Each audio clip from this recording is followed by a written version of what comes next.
Well, I'm the son of Edward Durrell Stone, and Dad was a noted American architect of the 20th century. He's a Fayetteville, Arkansas native, a son of the state. He was born here, he was raised here, he lived here for maybe 20 years, and then he moved to the Northeast to live with his brother, who was a practicing architect in Boston. And the two brothers lived together for about 5 years in Boston. And Dad, through his brother's eyes, learned to love architecture and appreciate the great monuments of the Northeast.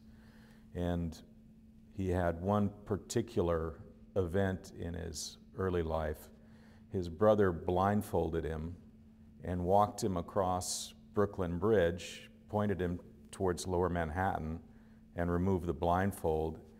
And Dad said that the view of Lower Manhattan through the diaphanous strands of the bridge supports marked him for life. So it was so moving.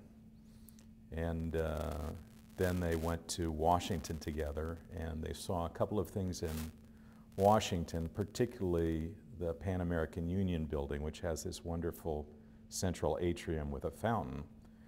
And that's when Dad saw that central atrium with a fountain, he said, at that moment, I decided to become an architect. And he would have been probably around 21 years old at that point. So then after that, he continued to get his education in Boston at Harvard and MIT. He never got a degree.